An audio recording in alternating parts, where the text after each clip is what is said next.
कभी सोचा है कि एक गलती, एक पल की बेचैनी पूरी जिंदगी को कैसे बदल सकती है? आज हम बात करने वाले हैं एक ऐसी ही कहानी की जो सिर्फ एक बैंक रॉबरी की स्टोरी नहीं है, बल्कि एंग्जाइटी, ह्यूमन इमोशंस और सेकंड चांसेस का एक ऐसा मिक्स है जो तुम्हारे दिल को छू जाएगा। यस, मैं बात कर रही हूँ बुक एंशियस पीपल की। ये बुक लिखी है फ्रेडरिक बैकमैन ने। ये एक फेल्ड बैंक रॉबरी की कहानी है जो अनएक्सपेक्टेड हॉस्टेज सिचुएशन में बदल जाती है। पर ये सिर्फ हॉस्टेज सिचुएशन नहीं है, ये उन लोगों की कहानी है जो फंस जाते हैं वहां पे। और आप ये भी कह सकते हो जो अपनी लाइफ में फंसे हुए हैं। एक छोटी सी स्वीडिश टाउन थी जहाँ पे एक ऑर्डिनरी बैंक था, एक इंसान जो सिर्फ सरवाइव करना चाहता था। उसका प्लान बहुत ही ज्यादा सिंपल था, बस थोड़े से पैसे लेने हैं और निकल जाना है। पर जब सब कुछ बिगड़ गया तो भागते भागते वो एक ओपन हाउस अपार्टमेंट में पहुंच गया। उसके साथ आधे स्ट्रेंजर्स और थे जो सिर्फ एक होस्टेज नहीं बने बल्कि एक दूसरे की लाइफ का हिस्सा भी बने और सपोर्टिव भी बने। सबसे पहले बात करते हैं एक 87 साल की दादी जो सबसे कंपोज्ड दिखती है, पर अंदर से कुछ कुछ उन्होंने बहुत कुछ छुपा रखा है।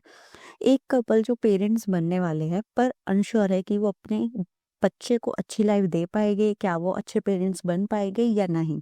और दूसरी तरफ थे एक कपल जो नए नए घर खरीद के, नए नए घर देखकर अपनी शादी को बचाने की कोशिश कर रहे थे।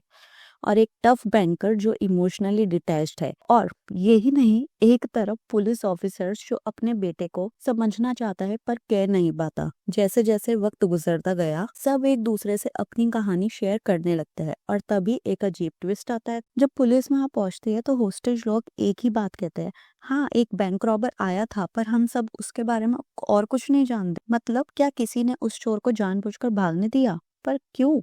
क्योंकि कभी कभी हम सिर्फ दूसरों की गलतियां नहीं देखते, हम उनकी बेचैनी, उनका दुख, उनका दर्द भी महसूस करते हैं। ये कहानी बताती है कि एंग्जाइटी सिर्फ तुम्हें नहीं होती, सबको होती है। कि कभी कभी एक अजनबी भी तुम्हारी जिंदगी बदल सकता है। कि गलतियां इंसान करता है पर दूसरा मौका भी सिर्फ वही देता है जो सच में समझता है।